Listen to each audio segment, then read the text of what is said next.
Ephedra plant से मिलती है सर ये। से ग्रुप का है ये? पता नहीं सर ये तो। ये पूछेंगे, ये था जो आपका question. Okay. Cycas. Biodiesel plant कौन सा है? सर मैंने मेडिसिनल प्लांट ही किए थे अब तक। बॉटनी में तो बायोडीजल। जी सर। जेट्रोपा। एलएसडी एक ड्रग है। Yes sir. कहाँ से? लाइसर्जिक एसिड डाई मिथाइल बोलते हैं सर उसको।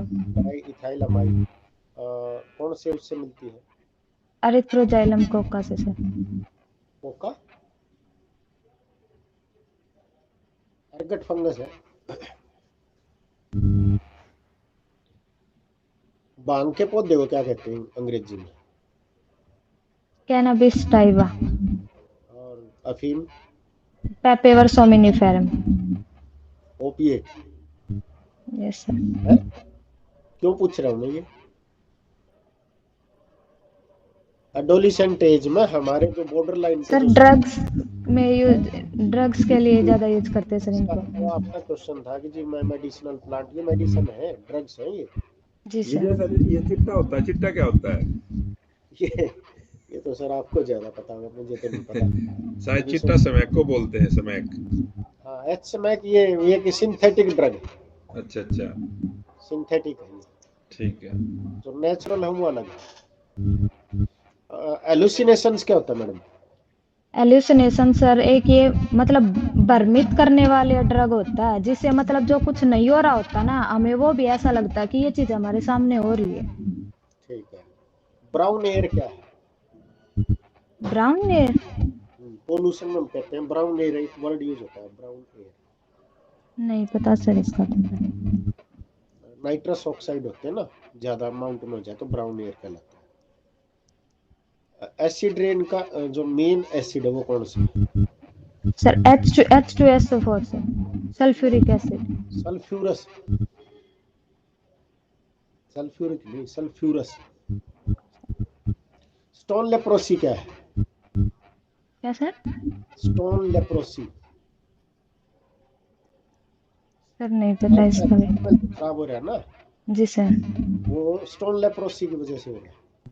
सर इस एसिड रेन का ही कारण है सर वो। उसी को कहते हैं। Yes sir. PAN क्या है? PAN। PAN। सर नहीं पता इसका भी sir. Polyoxy peroxy acyl nitrate. चलो। अच्छा, ये बताइए कैडमियम से क्या डिजीज होगी? अगर कैडमियम एक पोल्यूटेंट है, अगर ये बॉडी में चले जाए तो क्या होगा? सर नहीं पता सर इनका। इताई इताही।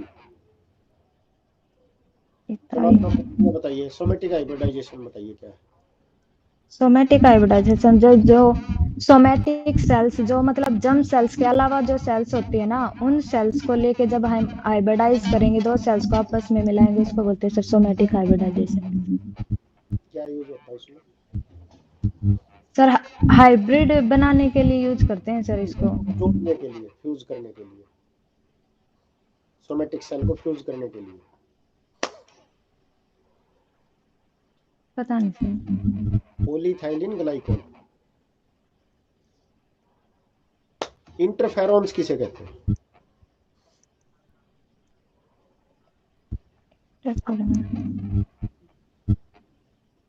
नहीं पता सर।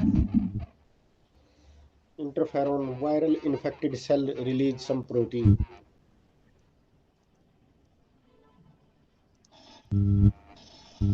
एनाफाइलेक्टिक शॉक क्या है? क्या सर? Anaphylactic shock. एनाफल। एनाफाइलेक्टिक। नहीं पता सर ये भी नहीं पता। ये रिएक्शन है, डिजीज वाले चैप्टर में से है भाई। पेनिसिलिन अगर रिएक्ट करेगी, रिएक्शन करेगी, एलर्जी करेगी तो हिस्टामिन ज्यादा रिलीज हो जाएगा। हिस्टामिन रिलीज होगा तो सारा ब्लड के अंदर से वाटर निकल जाएगा, उसे एनाफाइलेक्टिक शॉक, डेथ हो जाती है। ठीक है ना। ओजोन कौन सी लेयर में है? स्ट्रेटोस्फीयर में से। स्ट्रेटोस्फीयर में। अगर ये ट्रोपोस्फीयर में तो क्या करेगी?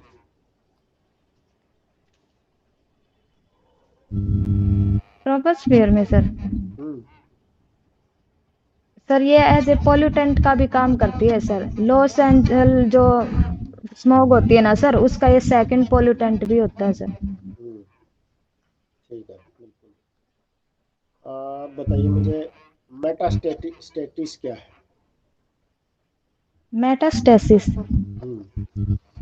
सर ये एक प्रोसेस है जिसमें जैसे वो बेनाइन ट्यूमर होता है, एक स्टेज से फ्लो आउट होके दूसरी सेल पे जाके इन्फेक्ट करना, वहां कैंसर करना स्टार्ट कर देते हैं। इस प्रोसेस को मेटास्टेसिस प्रोसेस बोलते हैं सर। ठीक है। लैक्टोज इंटॉलरेंस क्या होता है? लैक्टोज इंटॉलरेंस नहीं पता सर। मतलब दूध का ना पचना, दूध जो होता है ना एक एज के बाद। मदर मिल्क है जो डाइजेस्ट नहीं होता बड़े बच्चों को, छोटे को तो हो जाएगा, जी सर। उसे कहते हैं लैक्टोज इंटॉलरेंस। ओके ठीक सर। है। Why digestion of fat occurs in small intestine? Why चलो बाइल साल्ट का रोल बता दीजिए।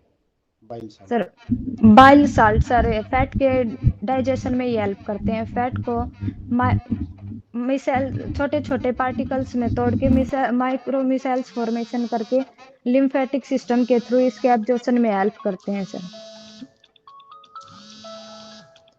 ठीक है जी, ठीक है आपका। और थोड़ा सा और कहिए आपने। सर आप मेरे को डिजीज वाला ये पोर्शन बता सकते हैं सर? मैं कहाँ से प्रिपेयर करूँ सर इसको अच्छे सर से? ये डिजीज वाला जो सर जो आपने पूछी थी, ये डिजीज वगैरह सारी सर। ये डिजीज का है ना, उसमें है 12th में, human disease, health and disease. Sir उसमें ये वाली डिजीज तो नहीं है सर। कौन सी? सर जो आपने ये पूछी थी कैडमियम से रिलेटेड डिजीज पूछी थी सर, पोल्यूशन में इसका है, वाटर पोल्यूशन में। सर एनसीईआरटी में नहीं मिलती सर ये वाली डिजीज। देखिए जो पोल्यूटेंट है ना वो करोगे तो वहाँ है, थोड़ा सा डीप में करना पड़ेगा, खाली एनसीईआरटी से नहीं काम चलेगा। ओके ठीक है, सर। तो डिजीज वाला कर लीजिए, पोल्यूशन का कर लीजिए। ठीक सर है 2 मिनट में अब एक बार कॉल कर लियो, एक कोई नहीं, ऑफिस से। मैं तब तक इनका तो हो ही जाएगा जब मैं क्या करता हूँ। ठीक है, करता हूँ। हाँ जी मैम, आपका इंटरेस्ट क्या है? सर मेरा इंटरेस्ट टीचिंग है सर। टीचिंग है। जी सर। अभी पढ़ाते हो आप? नहीं सर फिलहाल मैं खुद पढ़ रही हूँ सर। तो फिर इंटरेस्ट कैसे हुआ? कभी पढ़ाया है? इंटरेस्ट क्या होता है पता है? सर इंटरेस्ट ये होता है जिससे हम वो काम करने से हम कभी बोरियत फील नहीं करते। अगर जिस टाइम भी हमें वो काम करने के लिए दिया जाए हम फुल एफिशिएंसी के साथ वो काम कर लेते हैं सर। कभी पढ़ाया आपने? हाँ जी सर, टीचिंग प्रैक्टिस में पढ़ाया था सर, और मैंने एक दो बार सर ट्यूशन भी दिया हमारे पड़ोसी बच्चों को सर। तो ट्यूशन एक टीचर को पढ़ाना चाहिए कि नहीं? सर ट्यूशन पढ़ाना चाहिए लेकिन ये कंपलसरी नहीं होता कि हम उससे पैसे लें। अगर किसी को जरूरत है वो पैसे पे नहीं कर सकता, हम उसको ऐसे भी नॉलेज दे सकते हैं, ऐसे भी उसको पढ़ा सकते हैं सर। ठीक है। जी सर। अभी क्या करते हो आप? सर फिलहाल तो सर कम्पिटिटिव एग्जाम्स की तैयारी कर रहे हैं सर। कौन कौन से एग्जाम दिए हैं आपने? सर मैंने टीचिंग से रिलेटेड ही दिए हैं सर। पहले सीटेट किया, फिर एचटेट किया सर, फिर D triple S B TGT form भरे हुए थे सर, उसका अभी आया नहीं था तो एचपीएससी दिया सर अभी। ठीक है। ये डी ट्रिपल एस बी क्या होता है? सर ये दिल्ली दिल्ली में सर एक बोर्ड है जो जैसे जैसे एचपीएससी का बोर्ड है ना सर, वैसे ही D triple S B board है। वहाँ पे हर टाइप की teaching non teaching exams conduct करवाता है सर। ठीक है। आपका जो एग्जाम है अभी, ये किसने कंडक्ट करवाया है? सर एचपीएससी क्या फुल फॉर्म होती है एचपीएससी की? Haryana public service commission sir. Service commission किस तरह के एग्जाम कंडक्ट कराता है ये? सर ये ग्रुप ए और ग्रुप बी में आते हैं, जैसे सर हमारे टीचिंग के पीजीटी के आए हुए हैं सर एग्जाम। और एचसीएस के थ्रू भी जो एग्जाम होते हैं सर वो इसी के थ्रू होते हैं सर, सिविल सर्विसेज वाले ठीक है। एग्जाम। और जो एसएस बोर्ड है, हरियाणा स्टाफ सिलेक्शन कमीशन, वो किस तरह के एग्जाम कंडक्ट कराता है? वो सर वो सी और डी ग्रुप वाले, जैसे सर क्लर्क वाले एग्जाम हो गए सर, वो सब कंडक्ट ये करते आपने नहीं दिए कभी सी और डी वाले? हैं। सर मैंने सीईटी दिया था सर, एक वो क्लर्क वाला एग्जाम दिया था सर मेरे को, मैंने हम्म कोरोना से पहले हुआ था ना सर, हम्म। वो दिया था सर, नहीं हुआ था सर मेरा उसमें। ठीक है। चलो चलो, ये बताइए आप, आपकी क्लास के अंदर कुछ लड़के धूम्रपान करते हैं, बीड़ी सिगरेट वगैरह पीते हैं, जी सर। ठीक है, तो क्या करोगे आप? सर मैं उनको धूम्रपान के सर सबसे पहले साइड इफेक्ट बताऊंगी कि वो धूम्रपान कर रहे हैं, ये गलत चीज है, इसके हमारे ऊपर क्या क्या इफेक्ट होते हैं, इससे लंग कैंसर हो सकता है। हमारी हेल्थ के अलावा हमारे सोशली भी हमें ये मतलब अच्छा नहीं होता, सोशली भी देखे तो ये सब बुरी बात मानी जाती है कि बच्चा है वो स्मोक कर रहा है। उसकी काउंसलिंग करेंगे सर, उसके पेरेंट्स को भी काउंसलिंग करेंगे इससे रिलेटेड कि आपका बच्चा ऐसे ऐसे चीजें कर रहा है, तो आप इन पर ध्यान दें सर। ठीक है। ठीक है। चलो, एक चीज और बताइए मैडम, जी सर। आप पीटीएम में के अंदर कोई लेडी आती है जी सर।